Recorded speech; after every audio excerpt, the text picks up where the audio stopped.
April 24th, 2018, 3:50 in the afternoon. In the upscale Delaney Park neighborhood of Orlando, Florida, a 911 call shattered the quiet of an ordinary afternoon. My wife, she's in the bathtub. Water's halfway up. She's not breathing. I pulled her out. She's stiff, so heavy, like a bag of sand. That was the voice of David Tronnes. And the woman lying in that room was Shanti, 39 years old, a mother, a successful entrepreneur, and the entire world of an 8-year-old boy sitting in his classroom, who had no idea his mother would never be coming home to pick him up again. But when Orlando police stepped foot inside that house, they found something that stopped everyone cold. The bathtub, the floor, the clothes on Shanti's body. Not a single drop of water. Nothing matched what David had told them. Not one thing. So, what really happened inside that home on that quiet afternoon? Shanti was born and raised in the United States. She ran a successful financial software company, right out of her own home. She was a devoted single mother, whose entire world revolved around one person, her 8-year-old son, Jackson. And to Jackson, she was everything. David Tronnes was 49 years old, originally from Minnesota. On the surface, he was charming, smart, the kind of man who knew exactly how to make a good impression. He had been married once before, and he had moved to Orlando, Florida, looking for a fresh start. In 2017, Shanti and David made it official. To everyone on the outside, they looked like the perfect family in one of Orlando's most prestigious neighborhoods, Delaney Park. A beautiful home, a loving couple, a little boy named Jackson. Everything looked picture perfect. March 2013. Shanti and David found each other on Match.com. Both had just been through a divorce. Both were looking for a fresh start, and things moved fast. Within just a few months, David packed up his life in Minnesota and moved down to Orlando to be with Shanti and Jackson. April 2015. David spent over $600,000 on a Victorian-style home, spanning nearly 4,000 square feet, at 218 East Copeland Drive, in the heart of Delaney Park. The house had a swimming pool, a garage, and 2 gargoyle statues, standing guard on either side of the front gate. But there was one detail worth noting. David put the house in a trust, with his own mother. Shanti's name was not on a single piece of paperwork. February 2017, they got married. And still, David refused to add Shanti's name to the deed, even after she had poured nearly $250,000 into renovating that house. The renovation quickly became a nightmare.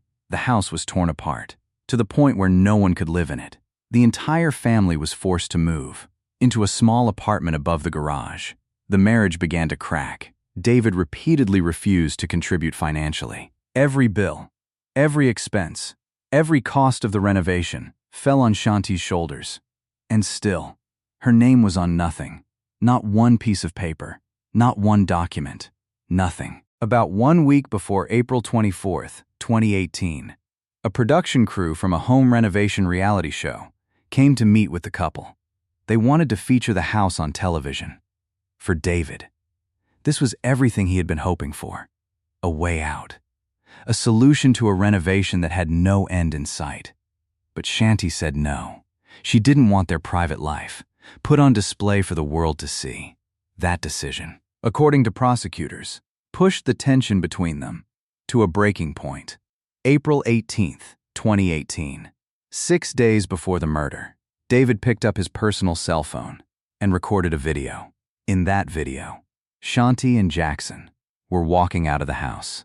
It would become one of the last recorded images of Shanti alive, and later, it would be entered into evidence at trial. April 24th, 2018. Jackson left for school. Like any other morning, Shanti stayed behind, in the small apartment above the garage, working, like she did every single day, and David stayed behind too. No one knows exactly when things snapped, but based on the evidence authorities collected, at some point during that day, David came to Shanti. An argument broke out. Months of tension finally exploded. The finances. The house that had her name on nothing. The reality show she had refused. The dream David could not let go of. It all came apart on that day. And David made his move. Shanti never saw it coming. She never had a chance to fight back. Shanti Cooper-Tronnes, the woman who had built her own career from scratch, raised her son on her own, and silently carried every injustice of that marriage, took her last breath in her own bedroom, in a house where her name was not on a single piece of paper, not one. 3:50 in the afternoon, April 24th, 2018. David Tronnes picked up the phone and dialed 911. He told the operator he had just come home from walking the dog when he found Shanti, unconscious in the bathtub. He said he tried to pull her out. He said he tried CPR, but it was too late.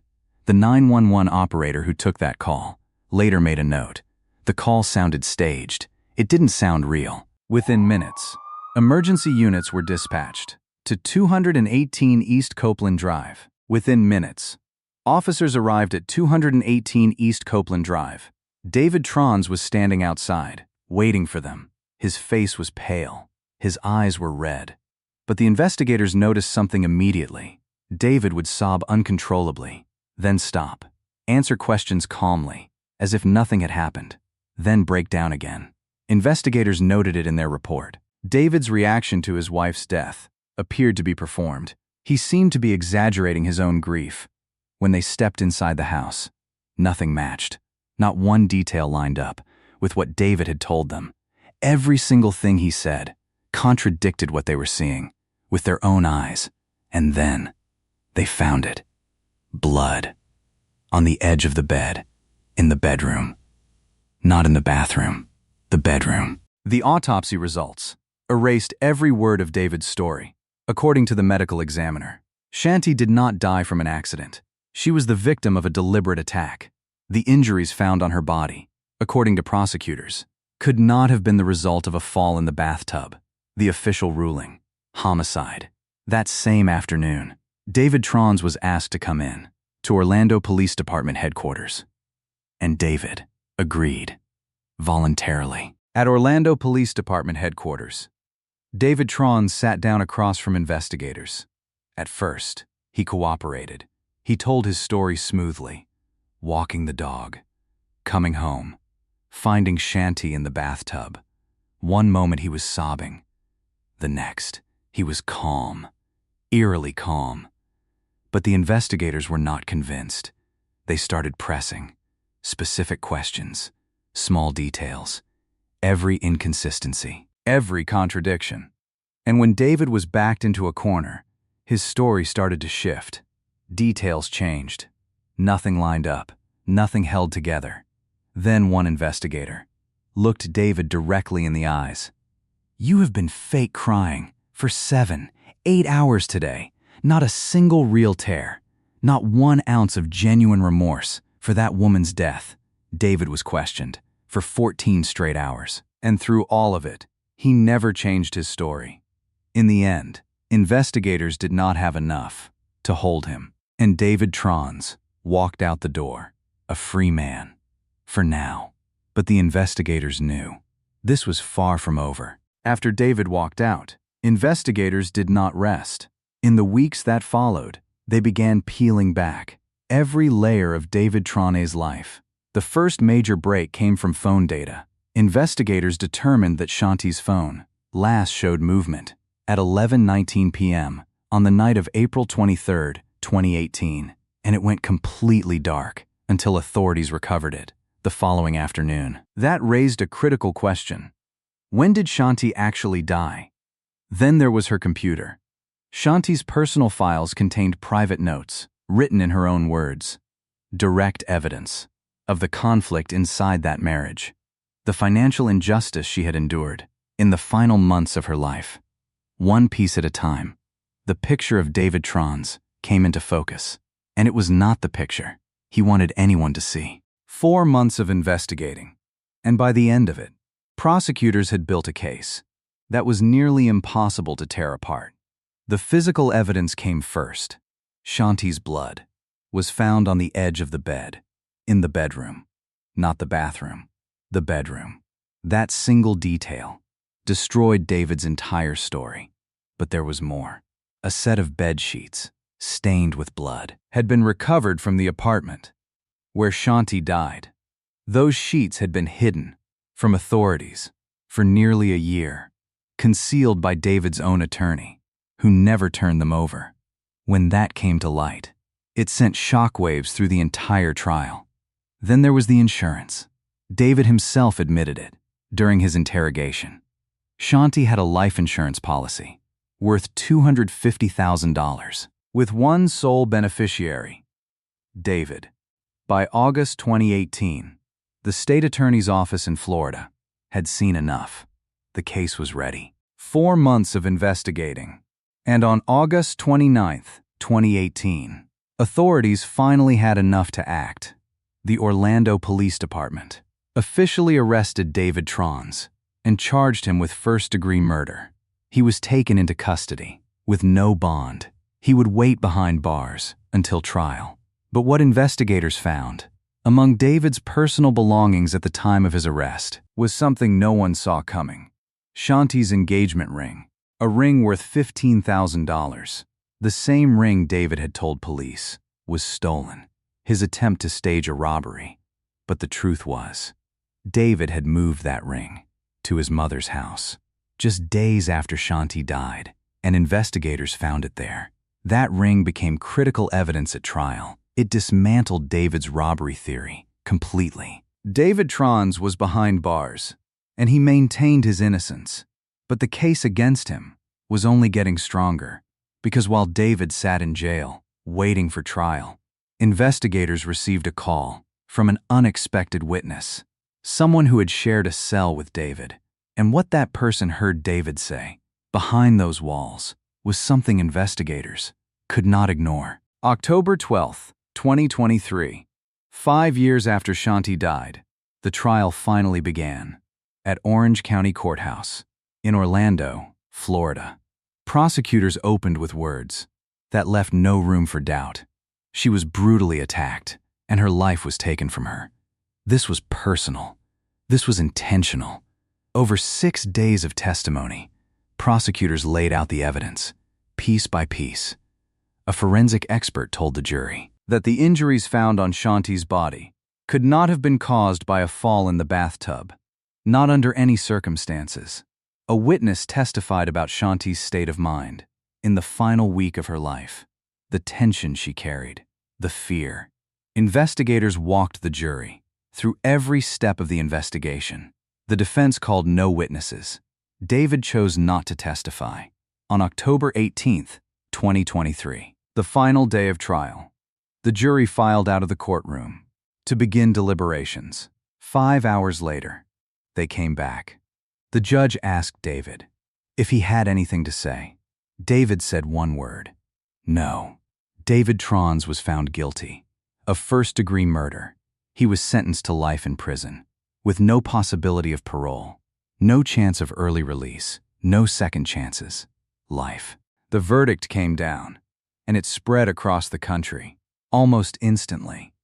The case had captured the attention of millions, not just because of the brutal nature of the crime, but because of the painful lessons it left behind. About marriage, about money, about trust. Across social media, millions who had followed the trial shared their reactions. Many expressed outrage, not just at what David had done, but at the injustice Shanti had endured throughout that marriage. The financial exploitation, the erasure of her name from everything she paid for, the silence she kept while carrying it all. As for the sentence, there was little debate.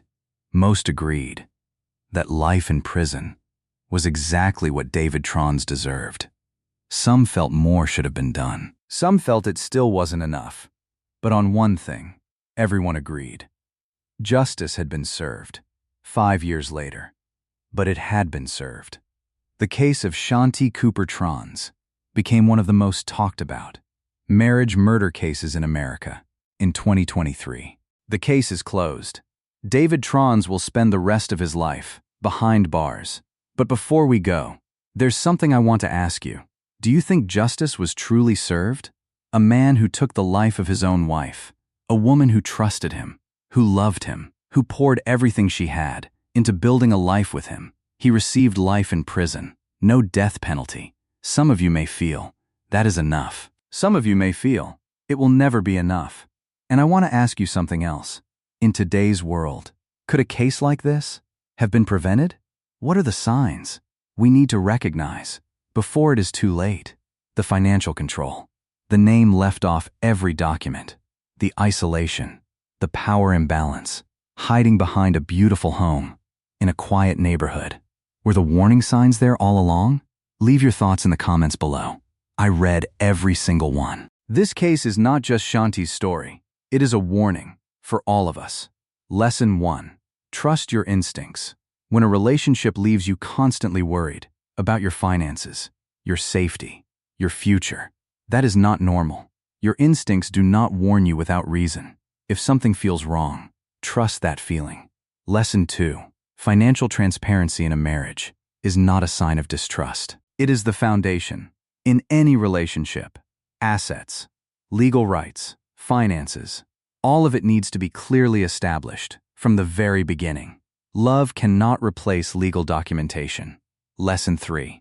Never overlook the small lies. A person willing to lie about money, willing to hide who they truly are, is someone you never really knew at all. Small lies never stand alone. They grow. And finally, do not stay silent. When you need help, talk to someone you trust. A family member, a friend, the authorities. Before it is too late. Remember her name, Shanti Cooper-Tronnes.